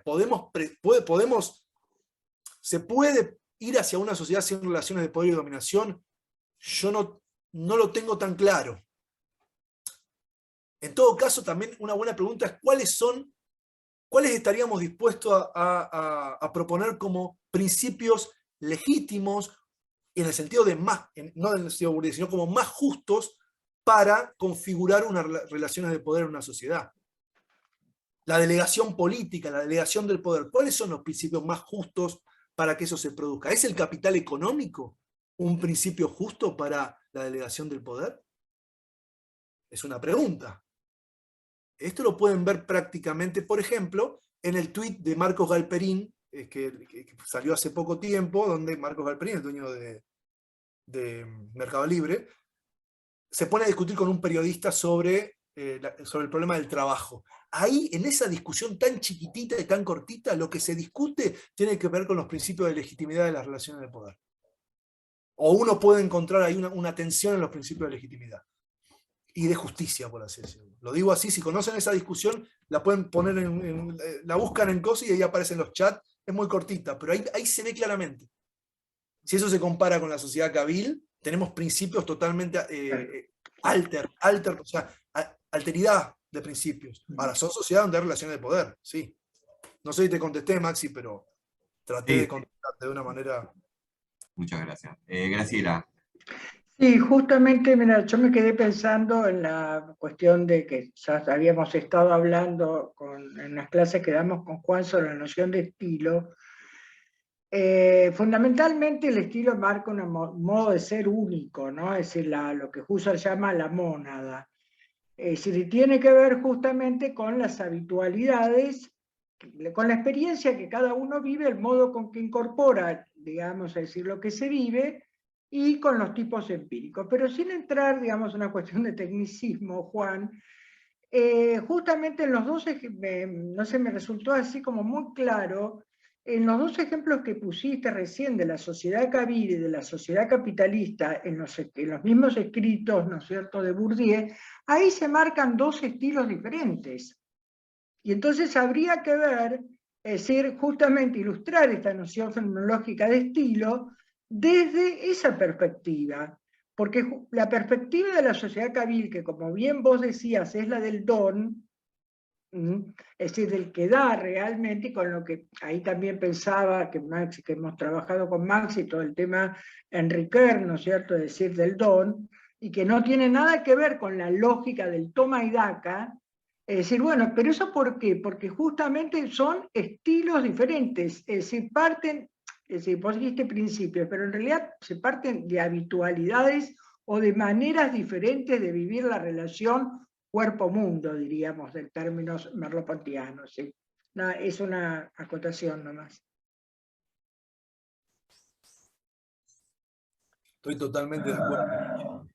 Sí, tal cual como lo planteas, es interesantísimo. Da para largo, imagínate, ¿no? Esto es un temazo. Pero bueno, no sé si hay más preguntas que podamos también ver para no sé, lo que quieran, hablamos. Laura. Juan, bueno, agradecerte como tanto ya lo hicieron. Una pregunta, en los estudios que hiciste o que estás haciendo en las escuelas privadas de élite acá en Argentina, dos cositas quería preguntarte. Una, si las escuelas son, o los colegios, hay que decir, perdón, si los colegios son todos de Buenos Aires. Y la segunda es si en este estudio consideras o te interesa considerar el rol de los docentes, hombres y mujeres, en tanto son un elemento de articulación de las relaciones de poder y dominación, que podríamos considerar que son dominados, que transmiten o que reproducen esas relaciones de poder y dominación, considerando en general, hablo por la experiencia propia, en general somos los docentes no de clase, digamos, no pertenecemos a la élite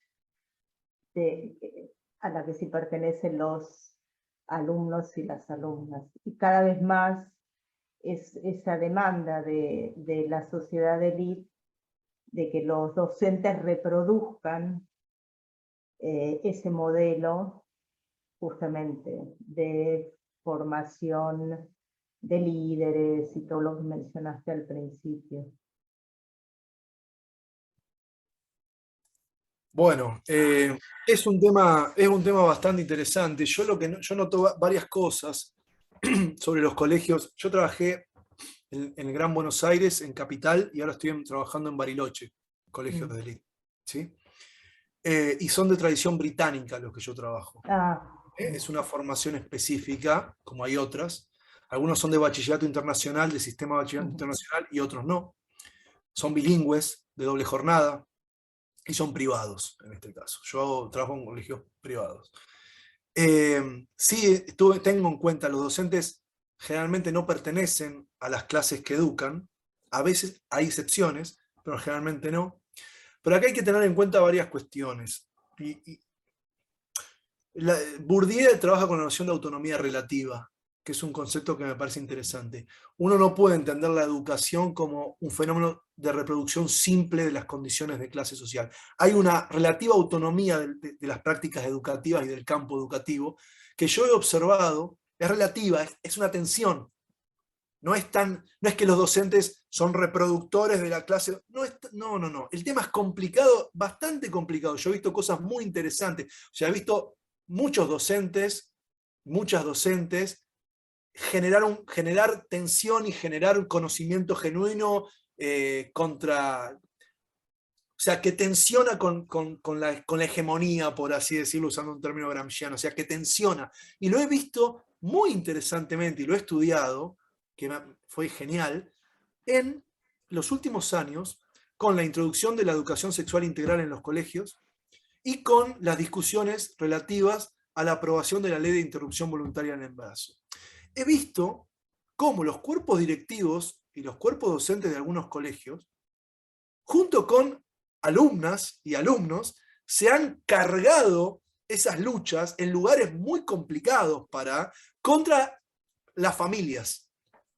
O sea, me he encontrado, por eso uno tiene que...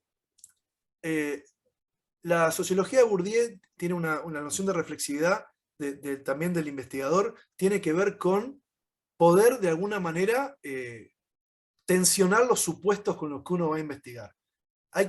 Los prejuicios hay que tratar de ponerlos entre paréntesis, y hay que hacerlo realmente, y poder decir, no, ¿para qué está pasando? No ir con la categoría a imponer, hay una tensión entre las categorías y lo que sucede ahí. Y esa tensión hay que ponerla sobre la mesa. Yo me encontré con eso, yo me encontré con docentes, alumnos, directivos y alumnos tensionando la propia clase social, las propias condiciones culturales, para decirlo así, de la clase social. Por ejemplo, con padres que se iban a quejar por la educación sexual integral, que se iban a quejar porque cómo los chicos y las chicas están debatiendo la ley de interrupción voluntaria de embarazo. Bueno, con las disidencias sexuales. Me encontré con eso. Muy interesante, pero muy interesante para pensar. Claro, a eso iba mi pregunta, porque desde el plantel docente es que se introduce el conflicto, justamente. Y desde los estudiantes también. Y también, bueno, pero... nuevas generaciones que introducen, porque claro, la historia es fundamental en todo esto. O sea, la historia... Y en algunas escuelas, en algunos colegios el arte juega ahí un papel también. Totalmente. Ese es un elemento que quería mencionar. Por eso, uno no puede ir a estudiar estas cosas con todo resuelto de antemano. Uno encuentra un montón de complejidades y de salidas. Yo me he encontrado con, sí, formación en liderazgo, relación con el otro de condiciones populares, a través de la solidaridad, formación en una especie de reconocimiento de sí mismo, o sea, una especie de, bueno, vamos a ser líderes, no es así tan brutal, pero aparece de una manera mucho más transfigurada. Pero se lo forma y se la forma para ocupar posiciones importantes en la sociedad. Después, si lo van a hacer o no, es otro tema, eso hay que estudiarlo también. Pero se lo forma para eso, son bilingües, y aparte tienen las condiciones, como diría Marx, hay que tener también las condiciones económicas. Marx lo dice, no alcanza hay que tener las condiciones económicas para hacer las cosas. Vos vas a otros colegios de otras clases sociales, yo tuve la suerte de participar en investigaciones más grandes, dirigidas por Miriam Krieger, donde trabajamos con colegios de diferentes clases sociales, y ves otras cosas. Realmente es otra educación en términos de que no solamente en términos de lo que hay disponible, sino de cómo se forma el porvenir de las clases sociales. La educación es fundamental. La educación escolar estoy hablando, todos esos discursos antiescolares que andan dando vuelta, la escuela es fundamental para la formación de las clases dominantes. No, o sea, hablemos en serio de las cosas. O sea, la escuela es fundamental. Los chicos están 8 horas en el colegio, de las 24 que tiene el día. Después van al club, o sea, son lugares, no se aprende matemática y física solamente, son lugares de sociabilidad fundamentales para lo que se llama el conformismo moral de las clases dominantes. A mi criterio, que burdesiano, otros te van a decir otra cosa. Pero es complejo también al mismo tiempo. No está garantizada esa reproducción, hay un montón de instancias que intervienen, están también las condiciones críticas, por ejemplo en la Argentina, las crisis políticas, las crisis económicas, todo eso interviene en esas formas. Trayectorias ascendentes, trayectorias descendentes, ¿de dónde vienen esos chicos que estudian? ¿Vienen de familias tradicionales de larga data o vienen de familias que acaban de llegar a esas clases sociales? Bueno, ¿qué pasa ahí? Es bien complicado, yo por eso trato de no etiquetar. Es bien complejo el tema y hay que hacerlo, y hay que estudiarlo con mucho respeto también, en el sentido de respeto humano por el otro, de reconocimiento que es un otro que es un uno también de alguna manera, ¿no? Digo, hay que escucharlos, hay que prestar atención, ¿sí? No ir con prejuicios a caerle, no funciona, así no es, así yo no lo hago, por lo menos. Por eso es muy interesante lo que pasa. María. Gracias, Juan, muy interesante. Gracias, Laura. Retomando un poquito el tema de Laura y hablando sobre las investigaciones en los colegios y las complejidades, ¿no?, que vos mencionás. Quería saber algo muy cortito, porque ya estamos por terminar, ¿no, Maxi? Sí. Algo muy cortito. Si investigaste pre, durante y post pandemia en las escuelas estas de élite que mencionás de tradición británica. Sí, desde el 2000, los primeros trabajos que hicimos con Miriam, de ir a los colegios, 2011, 2010, 2011, y hasta la actualidad. Sí. O sea, y justamente por eso, mucho mejor, si hiciste pre, durante y post. ¿Y cómo influyó la pandemia en tu investigación? Porque en las escuelas que estuviste seguramente tuvieron clases todos los días, por Zoom. ¿Cómo cambió? ¿Cómo influyó la pandemia en tu investigación o no influyó? Sí, ¿Con las aulas? Yo iba a hacer un... Sí, no, dígame, Marina. No, porque en las aulas se notó mucho la diferencia, pero no sé cómo las investigaciones. Bueno, en el caso de mi investigación, yo iba a hacer una investigación empírica, etnográfica, ¿no? En 2020, que no la hice, básicamente. No la hice. No, las escuelas estaban cerradas como lugares físicos donde acudir, y las clases fueron por Zoom. Hubo clases porque tenían computadoras, no fue fácil tampoco. Yo lo que hice fue hablar con los docentes, hacer entrevistas, ¿sí? Pero no hice la investigación en términos tradicionales, no pude hacer la investigación en términos tradicionales que yo venía haciendo, y sí lo que notás es que hay mucha desigualdad en cómo se lleva. Y bueno, los colegios que yo conozco que tuvieron que en la pandemia pudieron seguir desarrollando, con dificultades, porque no es lo mismo, pero tenían las condiciones materiales y humanas también para llevar adelante esa educación dentro de lo complejo de las mejores maneras posibles. Después las angustias, las complejidades de la pandemia como fenómeno de las relaciones afectivas, y eso sí, se viven las consecuencias hasta el día de hoy en los colegios. Lo que pasa es que los profesores te comentan, bueno, estamos viendo... Se nota muchísimo la diferencia pre, post pandemia y durante pandemia. ¿Tuviste oportunidad de visitar clases vía Zoom cuando hacías investigaciones o no? No, durante 2020 no. No tuve posibilidad. Está bien, ahí se notó mucho la diferencia en las escuelas de élite con las no escuelas. Para mí una diferencia abismal en cuanto a, si bien en las escuelas que yo trabajo se dio clases, en la actualidad se dio clases, igual los chicos sufrieron mucho, como decís vos, y la complejidad es muy grande, por lo menos tuvieron algún tipo de interacción con pares y docentes y conocimientos, mientras que en otras escuelas que hablé, bueno, la escuela de UNSAM, la escuela nuestra, que estaba dirigida por Martín, la escuela técnica, no sé si la conoces, Juan. No. Sé que existe, pero no fui nunca, no la conozco en términos de investigación. No. Bueno, te la recomiendo. Bueno, me callo porque es muy tarde. Estoy un poco lejos, pero eventualmente sí, interesantísimo. Bueno, Vamos, gracias, Marina. la última pregunta, Alejandra.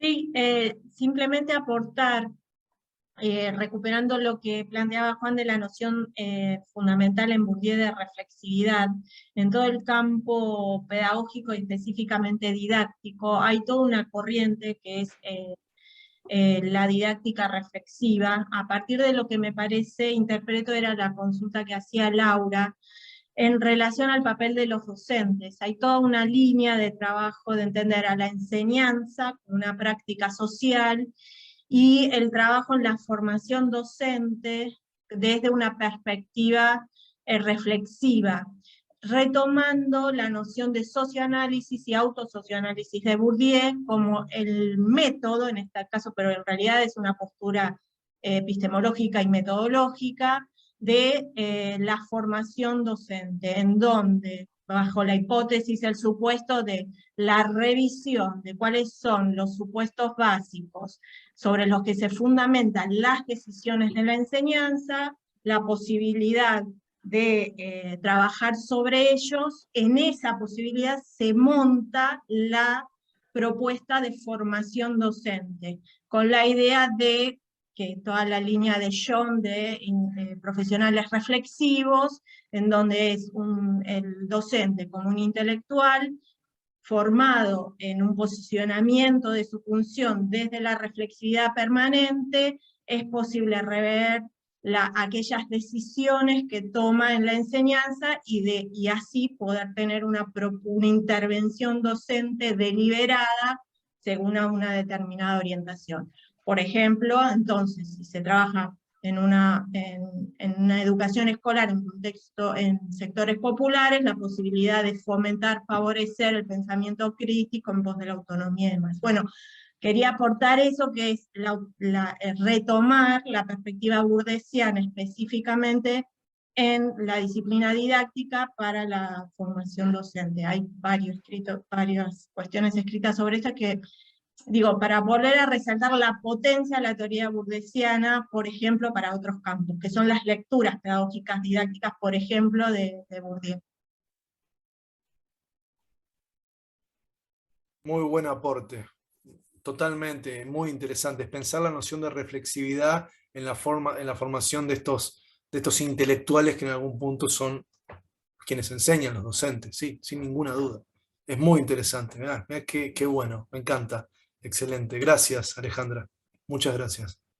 Bien, bueno, ya estamos sobre la hora, así que vamos dando un fin al encuentro y bien, agradeciéndole nuevamente a Juan su aporte, su presencia, su trabajo y su compromiso.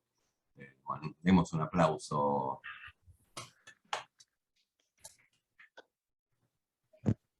Muchas gracias. Muchas gracias, Juan. Desde el Centro de Hermenéutica, un agradecimiento, y lo mismo para Maxi, para Graciela, y continuamos con el ciclo. Y hace un rato preguntaban en el chat si se puede acceder a la grabación. Claro que sí, en el canal de YouTube, que lo encuentran en la página de la universidad. Van a la solapa de programas, ahí a la solapa de hermenéutica, y están todas las exposiciones, presentaciones, ciclos, seminarios del Centro de Estudios de Hermenéutica, que claramente pueden compartir gratuita y libremente con quien quieran. Así que eso está accesible, ya mañana estará esta grabación. Muchísimas gracias y muy agradecido con todas y todos. Muchas gracias. Un abrazo. Chao, buen fin de semana. Hasta luego, hasta pronto, Chao. cariños. Saludos Chao. a todos. Igual.